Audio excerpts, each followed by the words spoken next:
Bildiğiniz üzere aslında İsrail'in Mavi Marmara gemisine yapmış olduğu saldırı anından itibaren özellikle Türkiye'deki savcılıklarda soruşturma dosyaları avukat arkadaşlarımızın, meslektaşlarımızın başvurularıyla başlamıştı. Bizim dönüş sürecimizde de bu dosyalar tek bir savcılıkta birleştirilerek 2 yıllık bir zaman sürecinin geçmesinin ardından Türkiye'de bir dava açıldı. Bu dava aslında bütün, yani Türkiye'li ya da yabancı bütün yolculara karşı işlenen suçların tamamının yargılandığı bir dosya olarak karşılık buldu. Zaman içerisinde de Interpol kararıyla, kırmızı bültenle İsrailli sorumlular hakkında yakalama kararı çıkmıştı. Türkiye'deki süreç devam ederken öte taraftan biz yapabileceğimiz bütün ülkelerde hukuki süreçleri işlettik. Yani biliyorsunuz 37 ülke vatandaşı vardı gemide. Doğal olarak 37 ülkenin her birinde hukuki imkanlar, yargı imkanları araştırıldı. Müsait olan İspanya gibi, Güney Afrika gibi, İngiltere gibi yasaları müsait olan yerlerde de davalar, soruşturma dosyaları açıldı. Bir kısmı siyasi gerekçelerle son buldu. Bir kısmı ise halen devam etmekte. Yine mesela Amerika'da Furkan Doğan Amerika vatandaşıydı biliyorsunuz ve Furkan Doğan'ın babası Ahmet Doğan'ın vekalet vermesiyle beraber Amerikalı meslektaşlarımızla birlikte Amerika'da, Los Angeles'ta bir dosya yine yürütme imkanımız oldu. Amerika vatandaşlarıyla alakalı olarak yine o Ehud Barak'a karşı ama İsrail Devleti'ne karşı da Washington DC'de bir dosyamız söz konusu oldu. Bunların hepsi tabii ki İsrail'in müthiş bir karşı koymasıyla, işte yönetimleri, devletleri etkileyerek siyasi olarak bunların önüne almak için bir mücadelesiyle de karşı karşıya gelmiş oldu. Hatta hatırlanacağı üzere İsrail Dışişleri Bakanlığı sözcüsü kendilerine karşı Mavi Marmara mağdurları ve avukatlarının bir hukuk savaşı başlattığını ifade eden açıklamada da bulunmuştu. Bu süreçler devam ederken özellikle Uluslararası Ceza Mahkemesi'nde acaba yargı yoluna nasıl gidebiliriz? Bu bizim sürekli gündemimizde avukat ekibi olarak. Malumunuz Mavi Marmara gemisi Komor bayrağı taşıyordu. Komor ise Roma Anlaşması'na taraf olan bir devletti. Gazze filosunun gemilerinden Yunanistan bayrağı taşıyan gemi ve Kamboçya bayrağı taşıyan gemi de yine bu iki ülkenin Roma Anlaşması'na taraf olması hasebiyle Lahey'de Uluslararası Ceza Mahkemesi'ne başvuru yapma imkanımızı doğurdu. Komor Devleti'nin meclis kararıyla Türkiye'li avukatlara vermiş olduğu yetkiye dayanarak biz bir başvuruda Uluslararası Ceza Mahkemesi'nde yaptık. Tabii Uluslararası Ceza Mahkemesi'nde çok fazla yani mahkeme tarihinde görülmemiş gelişmeler oldu. Savcılık İsrail'in uluslararası sularda Mavi Marmara gemisinde ve diğer gemilerde insanlığa karşı suç işlediğini, savaş suçu işlediğini kabul etti. Ama ölen sayısının az olması gerekçesiyle, gravity gerekçesiyle bu davayı yargılama yapamayacağını söyledi. Tabii bu aynı zamanda şeyin de göstergesi, yani Uluslararası Ceza Mahkemesi'nin Amerika ve İsrail tarafından ne kadar büyük baskı altında tutulduğunu. Belki bizi izleyenler hatırlayacaklardır. John Bolton'un bir açıklaması olmuştu Amerika'da.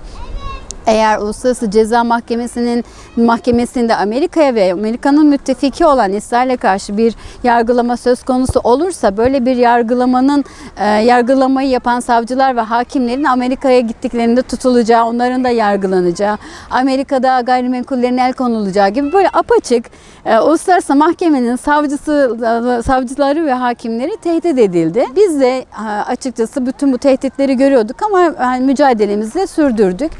Bu süreçte gerçekten bu sürecin en hani mahkemelere, tehditlere, her türlü şeye rağmen yürüyen bu davalara en büyük zarar bu arada gerçekleşen Türkiye-İsrail Anlaşması söz konusu oldu. Gerçekten garabet, facia dediğimiz bir anlaşma gerçekleşti. Belki de tarihte ilktir böyle bu şekilde, yani kendi vatandaşlarını katleden insanların affedildiği bir anlaşma. Normalde hukuken geçerli değil. Evrensel hukuk kurallarına göre hangi ülkeye giderseniz gidin, hangi hukuk belgesine bakarsanız bakın, mağdur insanların, hayatı katledilenlerin haklarının bir anlaşmayla, karşılıklı bir siyasi anlaşmayla yargıdan muaf edilmesi olacak iş değil. Ama hani afta da aslında af kapsamına giren bir şey de değil. Affetme yetkisi bile yok normalde şeyin. Yani yargılama yapılır, hüküm verilir. Hükümden sonra işte Cumhurbaşkanlığı makamıdır bizde yetki olan, affedecekse ondan sonra hani affedilebilir. Ama devam etmekte olan bir yargı anlaşmanın içerisinde işte bu davaların düşürülmesi ilgili bir maddeyle karşılık gördü. Biz başından beri, yani tekrar hatırlatalım, şehit ailelerinin tamamı, Mavi Marmara yolcularının neredeyse tamamı böyle bir anlaşmayı asla ve asla tasvip etmediklerini, haklarının hiçbir şekilde anlaşmaya konu edilmemesi gerektiğini söylediler.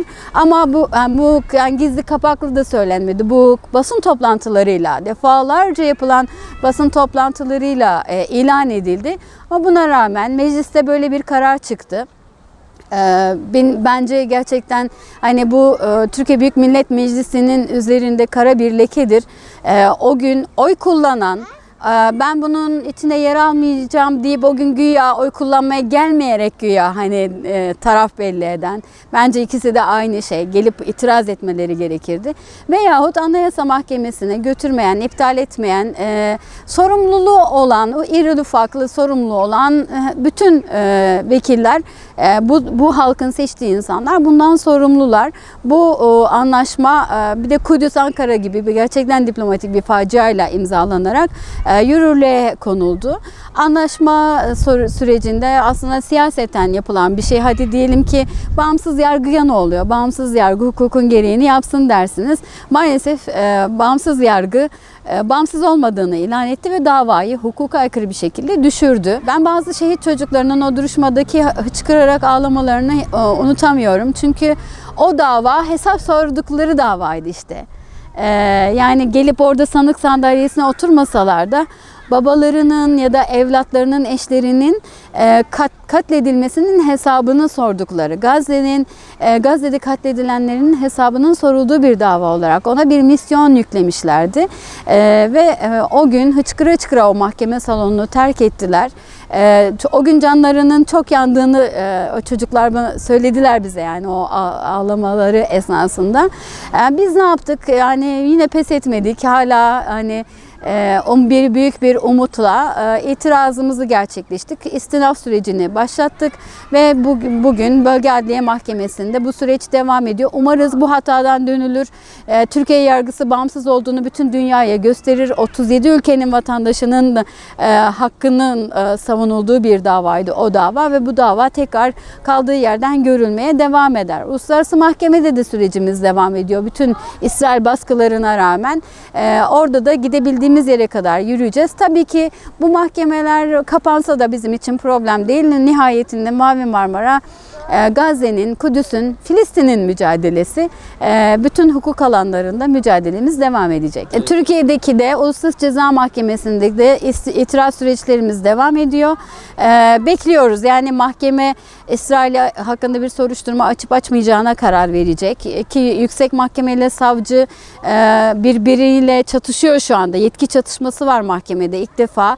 Mahkeme savcının görevi suistimal ederek İsrail hakkında soruşturma açmama konusunda yanlış yaptığını düşünüyor. Savcı ise ısrarla İsrail'i yargılamayacağını söylüyor. Biz de ısrarla bu yargılamanın yapılması gerektiğini, çünkü Roma Anlaşması'nın her yönüyle bunu savcıya söylediğini söylüyoruz. Mahkeme de bizim lehimize karar verdi açıkçası. Bakalım ne olacak? Çünkü ilk defa oluyor. Daha önce eşi benzeri olmamış bir süreç bu. Türkiye'de ise Bölge Adliye Mahkemesi gerekli değerlendirmeyi yapacak. Belki de dava, yani suçlular yargılanmaya kaldığı yerden devam edecek. Bu arada sürpriz bir gelişme oldu. Türkiye'de tutuklama kararı alınan ve yargılanan Gabi Ashkenazi normalde o süreçte Genelkurmay Başkanıydı biliyorsunuz. Onun bu yeni kurulan Netanyahu hükümetinde Dışişleri Bakanı olması gibi bir süreç söz konusu oldu. Hatta geçtiğimiz günlerde İsrail Maslahat Güzarı'nın bir röportajına denk geldim. Türkiye Dışişleri Bakanı'nın kendisini tebrik etmesini ve Türkiye-İsrail ilişkilerinin tatlılıkla devam etmesini tavsiye eden bir süreci vardı. Önümüzde de ise Batı Şeria'nın kısmen ilhak süreci var. Yani Filistin, Kudüs hareketli günler bekliyor. Gazze'nin ablukası hala devam ediyor ve yani Gabi Ashkenazi gibi bir isimde Dışişleri Bakanı olarak aslında siyaseten değil tamamen askeri bir perspektifle de bir İsrail Dışişleri yöneticiye benziyor. Biz de takip ediyoruz. Yani her ne kadar sözde Dışişleri Bakanı olmuş olsa da bizim için hala o katliamda emri olan, gelip Mavi Marmara gemisinde şehit kanlarına bulanmış Türk bayrağını ayaklarıyla çiğneyen, postallarıyla çiğneyen komutandır Gabi Ashkenazi. Ve bunun hesabını bir şekilde vermesi lazım.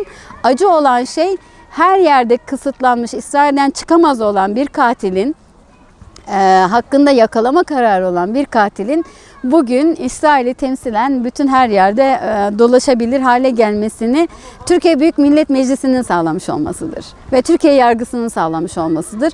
Derhal biz bu durumun düzeltilmesi hala bir fırsatken bunun olmasını bekliyoruz biz de umutla. Bugünkü işte 10. yıldayız. Bugünlerde onlarca röportaj yayınlanıyor dünyanın dört bir tarafında, İspanya'dan İtalya'ya kadar. Herkes, bütün o gemideki insanlar şunu söylüyorlar: katiller hesap vermeli ve bu İsrail'in yanına kar kalmamalı ve utanmadan İsrail tekrar o saldırıyı gerçekleştiren insanı dünyaya bir diplomat gibi sunup bunun hevesini çıkarmamalı. Yani bu gerçekten hepimize dokunan bir şey.